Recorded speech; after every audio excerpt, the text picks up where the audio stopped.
Louise, which is one of my favorite movies. I love road trips. I love the sensation of movement and adventure. But I always again, the ending. Yeah, they drove off a cliff at the end. How could we have two women on the road that didn't drive off a cliff? But even just this idea of women navigating their own lives. We talk about women as bad drivers. Oh, she's a woman driver. She's a female driver. It's so ingrained in how we discuss this idea of women in the driver's seat. But I love taking road trips, and so Joe and I drove across the country, and both of us are Canadian, so technically immigrants, and so I cross the border quite a lot, and am aware of sort of the different ways in which I'm treated as a Canadian than I would be treated were I a person crossing a border from another country. And on this particular road trip, Joe and I left 2 days after Sandra Bland had been killed, and she was on the news the whole time we were driving, and it was just such a visceral example of what I've been struggling with, which is how I was suffocated around the narratives of my life, but the narratives that we tell around people and their value and how they operate in this country can be deadly.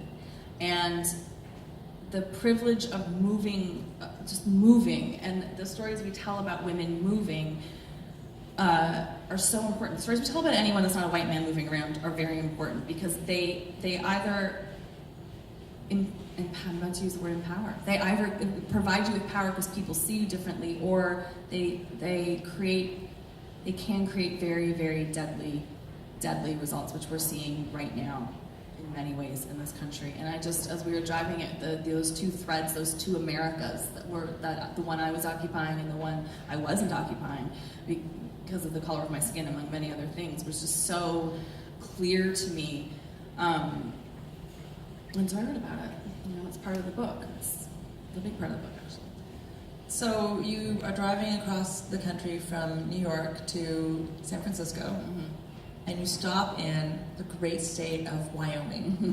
and you stay there, and then you go back to it. What was it about Wyoming, and what was the appeal, and why at that time?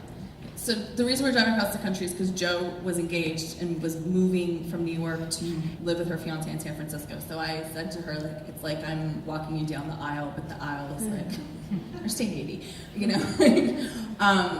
which actually I think I talk in the book a lot about lack of ritual around women's lives, if it's not marriage or children, and struggling in my own life of the absolute void of any ritual around my experience at this point. Ritual is a way to reflect your importance in the world and your progression, and there's nothing. But I always think having your dad walking down the aisle seems very archaic, but having your girlfriend drive you across the country feels like a new good ritual we could create. Anyway, we stopped in Wyoming to do a travel story, and I was so mesmerized by it. It's the least populated state in the country. It was completely empty. There was no internet. There was just emptiness, and I'd had such a difficult, stressful year in addition to a bunch of good things and I was working on a puberty book with Nama Bloom, who's in the audience tonight, a Hello Flow Guide to Puberty, and so I knew I had August blocked off, so I just thought, what the hell, I could just maybe go back to Wyoming, live there for a month, and write this book. And the experience of just making that decision and going where I wanted to go, it was so exhilarating, and it's such a thrill to just be I'm going to buy this ticket and go somewhere. And one of the reasons it's a thrill is because it's women are, I think there's a shame attached to women doing what they want and traveling where they want and doing it by themselves, for sure. When you have all this freedom, we're sometimes made to feel bad about it. Oh, you're selfish, or you're not doing the things you're supposed to do. And I took off to Wyoming for a month, and it was glorious. It's the last chapter of the book. There's some cowboys, and there's some fun stuff in there, so.